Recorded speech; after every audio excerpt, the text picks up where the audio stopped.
বিসমিল্লাহির রহমানির রহিম। আসসালামু আলাইকুম। আশা করি বাংলাদেশের সমস্ত মানুষ আপনারা ভালো আছেন। মহান আল্লাহ আপনাদেরকে ভালো রাখছে। আজকে ভিডিওটা করার উদ্দেশ্য হলো,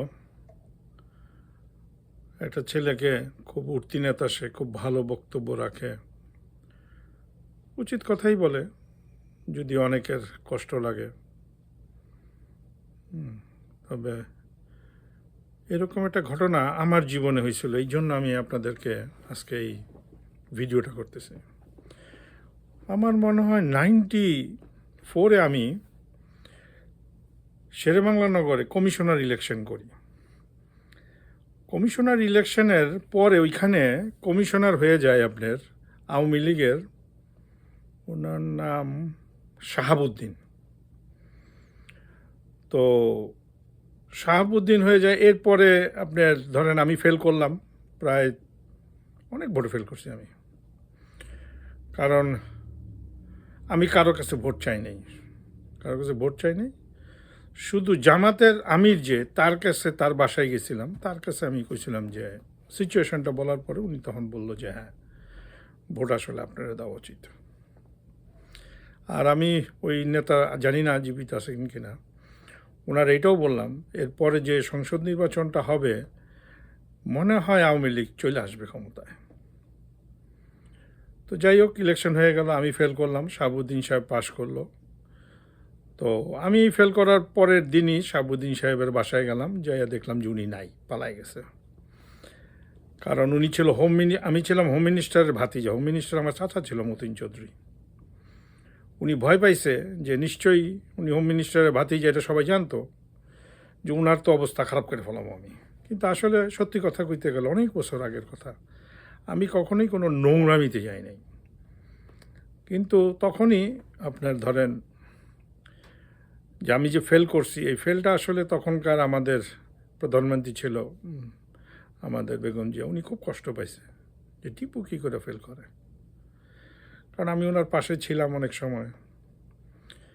তো যাই হোক, 2-2.5 বছর পরে যখন সংসদ নির্বাচন চলে আসলো, হঠাৎ করে একদিন ওই ভদ্রলোকরে আওয়ামী লীগের লোকজনই, ওইখানে খুব কুখ্যাত সন্ত্রাসী ছিল ওরা, একজন ছিল নুরু হাজি, তারপরে আরও কিছু ছিল, কিন্তু নুরু হাজি খুব বেশি ডেঞ্জারাস ছিল এবং উনি আওয়ামী লীগের ওই ওয়ার্ডের সভাপতি ছিল। এখন এই সভাপতি নুরু হাজি যখন বিএনপি আপনার জাগদল ফর্ম করলো, তখন আওয়ামী লীগের কোনো লোক কিন্তু নাই, সব পালাই গেছে।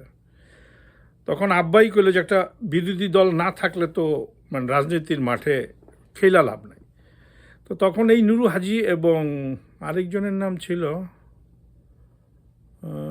সামার সর্দার না, ওনার নাম ছিল, নামটা ভুলে গেছে, অনেক আগের কথা তো এগুলি, মনে হলে বলবো। উনাকে সভাপতি বানাইলো এবং নুরু হাজিরে বোধহয় সম্ভবত অর্গানাইজিং সেক্রেটারি বানাই দিল। আর তখন আব্বা আবার আপনার জাগদলের senior vice chairman Dhaka city Jagodal, তখন বিএনপি হয় নাই, তখনও হইতেছে এরকম সময় আর কি, ওই সময়ের গল্পটা বললাম আপনাদের। তো যাই হোক, ইলেকশনের 2.5 বছরের সময় জাতীয় নির্বাচন চলে আসলো এবং শেখ হাসিনা আন্দোলন শুরু করে দিল আপনার ভ্যাট নিয়ে, যে ভ্যাট মানুষের উপর ইম্পোজ করা হয়েছে, ভ্যাট এটা একটা মানে জুলুম মানুষের উপরে। এইটার জন্য উনি তো একদম পুরা বিএনপির ন্যাংটা করে রাস্তা নামাই দিল। কিন্তু পরবর্তীতে কিন্তু উনি ওই ভ্যাটের টাকা দিয়েই উনার রাষ্ট্রটা চালাইছে উনি। তো যাই হোক, তো যে কথাটা আপনাদের বলতে চাইতেছি, ঠিক 2-2.5 বছরের সময় শাহাবুদ্দিন রে এই নুরু হাজি, তারপরে নুরু হাজির সাথে ছিল বিল্লার নামে একটা সন্ত্রাসী, তারপরে আরও অনেকগুলি ছিল, নাম ভুলে গেছে, এগুলি সব আওয়ামী লীগের খুব টেরর ছিল। তো এরা তখন এই শাহাবুদ্দিন সাহেবরে মাইরা ফেলায়। তো নর্মালি শাহাবুদ্দিন সাহেবরে মাইরা ফেললে আমি তখন আবার নির্বাচনে আমাকে ডাকা হইল, ডক্টর আরেগনি সাহেব ডাকলেন, বললেন যে বাবা তুমি নির্বাচন করো আবার। আমি না চাচা, ওইখানে আমি আর নির্বাচন করবো না, কারণ আমি ফেল করছি, আমি জানি আমি কেমনি ফেল করছি। তো আমার চাচা হোম মিনিস্টার, আসলে আমি যদি মনে করতাম যে না আমি রাইট করে বাক্স বর্মু, হ্যাঁ, তাহলে আমি তখনই কমিশনার হয়ে অনেক কিছু হইতে পারি, কিন্তু জোর করে আমি এটাতে যাবো না। কারণ আমাকে মানুষ দেয় নাই, কিংবা শাহাবুদ্দিন সব পাশ করে মারা গেছে, এটা ওনার ব্যাপার। তো ওনার বেগম সাহেব ইলেকশন করলেন, ওনার নাম ছিল রোকেয়া শাহাবুদ্দিন। তো নর্মালি শাহাবুদ্দিন সাহেবরে মেরে ফেলছে, তখন আমার নামটা চলে আসছে, আমার নাম মার্ডার কেসে, আমি মার্ডার কেসে পড়ে গেছি। তো সবাই তো এটা নিয়ে, আমার বন্ধু বান্ধব 2-4 জন আইসা করলে যে তো তোমার নামে তো মার্ডার কেস পড়ে গেছো তুমি। আমি আল্লাহ ভরসা।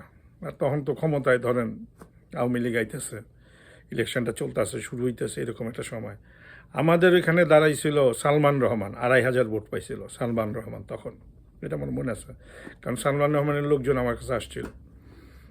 আর আওয়ামী লীগের ক্যান্ডিডেট ছিল মকবুল, মকবুল ছিল আওয়ামী লীগের।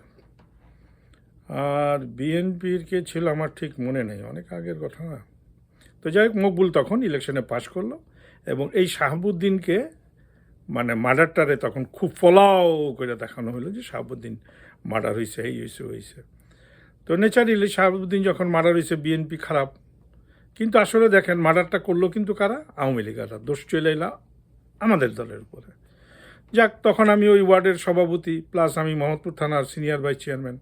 কিন্তু শাহাবুদ্দিনের ওয়াইফ থানাতে যায় আমার নামটা কেটে দিলেন, বললেন যে না, ওনার নাম আপনারা দিতে পারবেন না, কারণ আমি ওনাকে চিনি, উনি ভদ্রলোক, আর ওনার নাম দিলে আমাদের ক্ষতি হবে এলাকায়।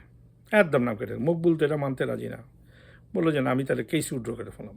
তো যাই হোক, আমার নামটা, শাহাবুদ্দিন সাহেবের ওয়াইফ মারা গেছে, আল্লাহ ওনার বেহেশত নসিব করুক, এই নামটা তখন দিলেন না। কিন্তু যারা মার্ডার করছিল তাদের নামগুলি উনি ঠিকভাবেই দিছে, আওয়ামী লীগারে পড়ছে। হ্যাঁ, তো ঠিক আজকে নির্বাচন চলে আসছে, আজকে আমার ওই কথাটা খুব মনে পড়তেছে আমার, যেটা আমার একটা লাইফে হয়েছে, মনে পড়তেছে যে এটা আপনাদের সাথে একটু শেয়ার করা উচিত। ঠিক এই সময় বাংলাদেশে এই ছেলেটাকে গুলি করছে, কারা করছে? আওয়ামী লীগের লোকজনই। এটার মধ্যে শুধু ওই ছেলে যে গুলি করে মেরে ফেলছে তাকে, তা তো না, নিশ্চয়ই এর মধ্যে একটা মাস্টার প্ল্যান আছে।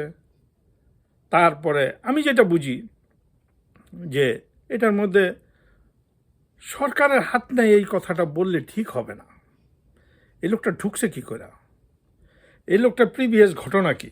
তাহলে এই যে 18-19 মাস যাবত আপনারা দেশ চালাইতেছেন, কি করতেছেন? কালকে যদি তারেক রহমান দেশে আসে, আসার পরে তারেক রহমানের উপরে এরকম কিছু হয়, এটার দায়িত্ব কে নিবে বলেন? এখন আমি যতটুকু জানি, বাংলাদেশে এইরকম শুটার নিম্নে 50 থেকে 100 শুটার বাংলাদেশে শেখ হাসিনা আপার আছে এবং জামাতের আছে, এটা সব ট্রেন। কিন্তু বিএনপির একটা লোকও ট্রেন না। এই যে মির্জা আব্বাস ভাইরে যেইভাবে মেয়েটা কথা বলল, এই মেয়েটারও তো বিচার হওয়া উচিত। উনি তো এটা করে নাই, উনি এটার মধ্যে নাই। এসব নোংরামি বিএনপির লোকজন করে না। বিএনপির ক্ষমতা আইতে দেন, সন্ত্রাসী বলে কোনো শব্দ আপনাদের দেশে থাকবো না, ইনশাল্লাহ বলে দিলাম যান। আর যদি সন্ত্রাসী থাকে, তখন আইসা বিএনপি অফিসে থুতু দিয়ে যায়, আমি খাড়াই থাকবো আপনাদের লেগা। ভিডিওটা ভালো লাগলে মানুষরে দিয়েন। তারেক রহমান দেশে আসতেছে, দোয়া করেন ওর জন্য, আমাদের বিএনপির জন্য দোয়া করেন। বিএনপির যাকে যেইখানে নমিনেশন দেওয়া হয়েছে, যারা বিএনপির কর্মী, বিরোধিতা করবেন না। 17 বছর আমাদের কোনো অস্তিত্ব ছিল না, কথা কইতে পারি না। অন্তত বিএনপি আসলে ক্ষমতায় কথা কইতে পারবেন, ভালোভাবে থাকতে পারবেন। ভালো একটা সিস্টেম তৈরি হইতেছে সামনে। আসসালামু আলাইকুম, আল্লাহ হাফেজ।